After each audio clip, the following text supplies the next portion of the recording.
ओम शांति। 13 अक्टूबर 2025 के ईश्वरीय महावाक्य। पहले सुनते हैं मुरली के मुख्य पॉइंट्स।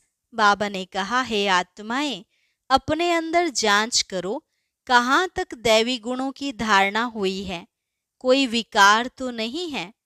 तुम बच्चों को बहुत शुद्ध रहना है। चोरी चकारी आदि करना तो महान पाप है। किसी को मारना, तंग करना, बुरा काम करना, यह भी पाप है। फिर बाबा ने कहा, आसुरी कर्तव्य करने से गिर पड़ेंगे, इतना दर्जा नहीं पा सकेंगे। इसलिए खराब आदतों को मिटा देना चाहिए, क्योंकि तुम दैवी संप्रदाय के बन रहे हो। बाप तुमको देवता बना रहे हैं, तो रोज रात को अपना पोता मेल निकालो। इस कमाई में अगर देही अभिमानी नहीं होंगे तो घाटा पड़ जाएगा। लास्ट में बाबा ने कहा, साक्षात्कार से कोई का कल्याण नहीं होता, मुख्य है याद की यात्रा। इसमें ही तुम्हारी रेस है। अब देहधारियों से बुद्धि योग निकाल देना चाहिए। पतियों के पति परमात्मा को याद करना है और सबको भूल जाना है। और अब सुनते हैं महावाक्यों को विस्तार से। मुरली का सार। मीठे बच्चे, तुम्हें देवता बनना है, इसलिए माया के अवगुणों का त्याग करो। गुस्सा करना, मारना, तंग करना, बुरा काम करना, चोरी चकारी करना, यह सब महापाप है। प्रश्न, इस ज्ञान में कौन से बच्चे तीखे जा सकते हैं? घाटा किन्हें पड़ता है? उत्तर, जिन्हें अपना पोता मेल रखना आता है वह इस ज्ञान में बहुत तीखे जा सकते हैं। घाटा उनको पड़ता है जो देही अभिमानी नहीं रहते। बाबा कहते, व्यापारी लोगों को पोता मेल निकालने की आदत होती है, वह यहाँ भी तीखे जा सकते हैं। गीत। मुखड़ा देख ले प्राणी जरा दर्पण में, कितने पाप कितने पुण्य तेरे जीवन में। ओम शांति। रूहानी पार्टधारी बच्चों प्रति बाप समझाते हैं, क्योंकि रूह ही पार्ट बजा रही है बेहद के नाटक में। है तो मनुष्यों का ना। बच्चे इस समय पुरुषार्थ कर रहे हैं। भल वेद शास्त्र पढ़ते हैं, शिव की पूजा करते हैं, परंतु बाप कहते हैं इनसे कोई मेरे को प्राप्त नहीं कर सकते, क्योंकि भक्ति है ही उतरती कला। ज्ञान से सद्गति होती है, तो जरूर कोई से उतरते भी होंगे। यह एक खेल है जिसको कोई भी जानते नहीं। शिवलिंग को जब पूजते हैं तो उनको ब्रह्म नहीं कहेंगे, तब कौन है जिसको पूजते हैं? उनको भी ईश्वर समझ पूजा करते हैं। तुम जब पहले पहले भक्ति शुरू करते हो तो शिवलिंग हीरे का बनाते हो। अभी तो गरीब बन गए हैं तो पत्थर का बनाते हैं। हीरे का शिवलिंग उस समय 4-5 हजार का होगा। इस समय तो उनका दाम 5-7 लाख है। अभी तो और भी ज्यादा है। ऐसे हीरे अभी मुश्किल निकलते हैं। पत्थर बुद्धि बन गए हैं तो पूजा भी पत्थर की करते हैं, ज्ञान बिगर। जब ज्ञान है तो तुम पूजा नहीं करते हो। चैतन्य सम्मुख में है, उनको ही तुम याद करते हो। जानते हो याद से विकर्म विनाश होंगे। गीत में भी कहते हैं, हे बच्चों, प्राणी कहा जाता है आत्मा को। प्राण निकल गया फिर जैसे मुर्दा है, आत्मा निकल जाती है। आत्मा है अविनाशी। आत्मा जब शरीर में प्रवेश करती है तब चैतन्य है। बाप कहते हैं, हे आत्माएं, अपने अंदर जांच करो, कहाँ तक दैवी गुणों की धारणा हुई है, कोई विकार तो नहीं है। चोरी चकारी आदि का कोई आसुरी गुण तो नहीं है ना। आसुरी कर्तव्य करने से फिर गिर पड़ेंगे, इतना दर्जा नहीं पा सकेंगे। खराब आदत को मिटाना जरूर है। देवता कभी कोई पर गुस्सा नहीं करते। यहाँ असुरों द्वारा कितनी मारें खाते हैं, क्योंकि तुम दैवी संप्रदाय बनते हो तो माया कितनी दुश्मन बन पड़ती है। माया के अवगुण काम करते हैं, मारना, तंग करना, बुरा काम करना, यह सब पाप है। तुम बच्चों को तो बहुत शुद्ध रहना चाहिए। चोरी चकारी आदि करना तो महान पाप है। बाप से तुम प्रतिज्ञा करते आए हो, बाबा मेरा तो आप एक, दूसरा ना कोई, हम आपको ही याद करेंगे। भक्ति मार्ग में भल गाते हैं, परंतु उनको पता नहीं है कि याद से क्या होता है। वह तो बाप को जानते ही नहीं। एक तरफ कहते हैं नाम रूप से न्यारा है, दूसरे तरफ फिर शिवलिंग की पूजा करते हैं। तुमको अच्छी रीति समझकर फिर समझाना है। बाप कहते हैं यह भी जज करो कि महान आत्मा किसको कहा जाए। श्री कृष्ण जो छोटा बच्चा स्वर्ग का प्रिंस है, वह महात्मा है या आजकल के कलयुगी मनुष्य? वह विकार से पैदा नहीं होता है, वह है ही निर्विकारी दुनिया। यह है विकारी दुनिया। निर्विकारी को बहुत टाइटल दे सकते हैं, विकारी का क्या टाइटल है? श्रेष्ठाचारी तो एक बाप ही बनाते हैं, वह है सबसे ऊंच ते ऊंच। और सब मनुष्य पार्टधारी हैं, तो पार्ट में जरूर आना पड़े। सतयुग है श्रेष्ठ मनुष्यों की दुनिया, जानवर आदि सब श्रेष्ठ हैं। वहां माया रावण ही नहीं, वहां ऐसे कोई तमोगुणी जानवर होते नहीं। सतयुग में तो विकार का नाम नहीं। फिर वहां बच्चे कैसे पैदा होते हैं, यह भी तुम बच्चे जानते हो। वहां विकार होते नहीं, वहां है ही योग बल। बाप कहते हैं तुमको देवता बनाते हैं तो अपनी जांच पूरी करो। मेहनत बिगर विश्व का मालिक थोड़े ही बन सकेंगे। जैसे तुम्हारी आत्मा बिंदी है, वैसे बाप भी बिंदी है। इसमें मूंझने की कोई दरकार नहीं है।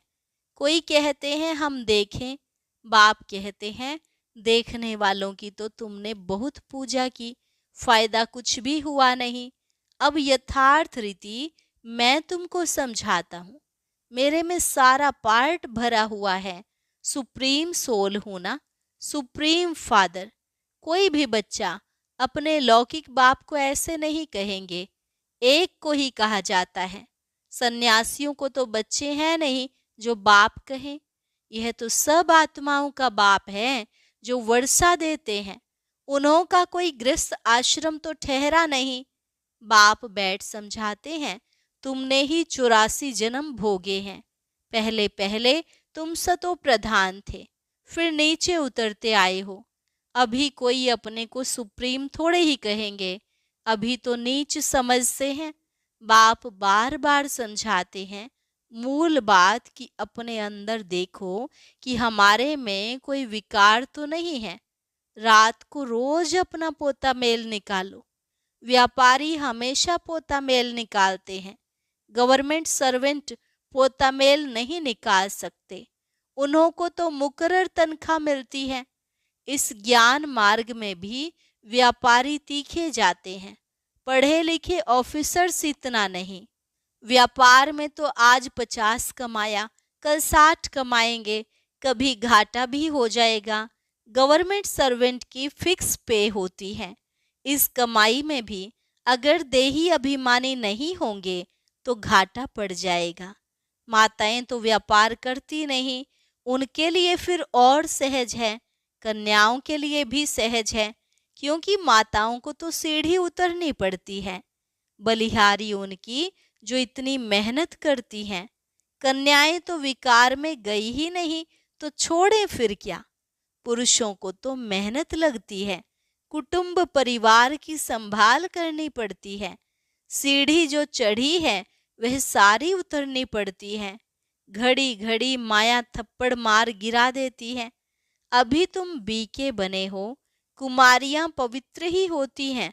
सबसे जास्ती होता है पति का प्रेम। तुम्हें तो पतियों के पति परमात्मा को याद करना है और सबको भूल जाना है। माँ बाप का बच्चों में मोह होता है। बच्चे तो हैं ही अनजान। शादी के बाद मोह शुरू होता है। पहले स्त्री प्यारी लगती, फिर विकारों में ढकेलने की सीढ़ी शुरू कर देते हैं। कुमारी निर्विकारी है तो पूजी जाती। तुम्हारा नाम है बीके, तुम महिमा लायक बन फिर पूजा लायक बनते हो। बाप ही तुम्हारा टीचर भी है, तो तुम बच्चों को नशा रहना चाहिए। हम स्टूडेंट हैं, भगवान जरूर भगवान भगवती ही बनाएंगे। सिर्फ समझाया जाता है भगवान एक है, बाकी सब हैं भाई भाई, दूसरा कोई कनेक्शन नहीं। प्रजापिता ब्रह्मा से रचना होती है, फिर वृद्धि होती है। आत्माओं की वृद्धि नहीं कहेंगे, वृद्धि मनुष्यों की होती है। आत्माओं का तो लिमिट नंबर है, बहुत आते रहते हैं। जब तक वहां है आते रहेंगे, झाड़ बढ़ता रहेगा। ऐसे नहीं कि सूख जाएगा। इनकी भेंट बुनेन ट्री से की जाती है। फाउंडेशन है नहीं, बाकी सारा झाड़ खड़ा है। तुम्हारा भी ऐसे है, फाउंडेशन है नहीं, कुछ न कुछ निशानी है। अभी तक भी मंदिर बनाते रहते हैं। मनुष्यों को थोड़े ही पता है कि देवताओं का राज्य कब था, फिर कहाँ गया। यह नॉलेज तुम ब्राह्मणों को ही है। मनुष्यों को यह मालूम नहीं कि परमात्मा का स्वरूप बिंदी है। गीता में लिख दिया है कि वह अखंड ज्योति स्वरूप है। आगे बहुतों को साक्षात्कार होता था, भावनानुसार बहुत लाल लाल हो जाते थे, बस हम नहीं सहन कर सकते। अब वह तो साक्षात्कार था। बाप कहते हैं साक्षात्कार से कोई कल्याण नहीं, यहाँ तो मुख्य है याद की यात्रा। जैसे पारा खिसक जाता है ना, याद भी घड़ी घड़ी खिसक जाती है। कितना चाहते हैं बाप को याद करें, फिर और ख्याल आ जाते हैं। इसमें ही तुम्हारी रेस है। ऐसे नहीं कि फट से पाप मिट जाएंगे, समय लगता है। कर्मातीत अवस्था हो जाए तो फिर यह शरीर ही ना रहे, परंतु अभी कोई कर्मातीत अवस्था को नहीं पा सकते हैं। फिर उनको सतयुगी शरीर चाहिए। तो अब तुम बच्चों को बाप को ही याद करना है। अपने को देखते रहो, हमसे कोई बुरा काम तो नहीं होता है। पोता मेल जरूर रखना है। ऐसे व्यापारी झट साहूकार बन सकते हैं। बाप के पास जो नॉलेज है वह दे रहे हैं। बाप कहते हैं मेरी आत्मा में यह ज्ञान नोंधा हुआ है। हूबहू तुमको वही बोलेंगे जो कल्प पहले ज्ञान दिया था। बच्चों को ही समझाएंगे और क्या जाने। तुम इस सृष्टि को जानते हो, इसमें सब एक्टर्स का पार्ट नोंधा हुआ है। बदल सदल नहीं सकता, ना कोई छुटकारा पा सकता। हाँ, बाकी समय मुक्ति मिलती है। तुम तो ऑलराउंडर हो, 84 जन्म लेते हो। बाकी सब अपने घर में होंगे, फिर पिछाड़ी में आएंगे। मोक्ष चाहने वाले यहाँ आएंगे नहीं, वह फिर पिछाड़ी में चले जाएंगे। ज्ञान कभी सुनेंगे नहीं। मच्छरों सदृश आए और गए। तुम तो ड्रामानुसार पढ़ते हो। जानते हो बाबा ने 5000 वर्ष पहले भी ऐसे राजयोग सिखाया था। तुम फिर औरों को समझाते हो कि शिव बाबा ऐसे कहते हैं। अभी तुम जानते हो हम कितने ऊंच थे, अब कितने नीच बने हैं। फिर बाप ऊंच बनाते हैं तो ऐसे पुरुषार्थ करना चाहिए ना। यहाँ तुम आते हो रिफ्रेश होने, इसका नाम ही पड़ा है मधुबन। तुम्हारे कलकत्ता व बॉम्बे में थोड़े ही मुरली चलाते हैं, मधुबन में ही मुरली बाजे।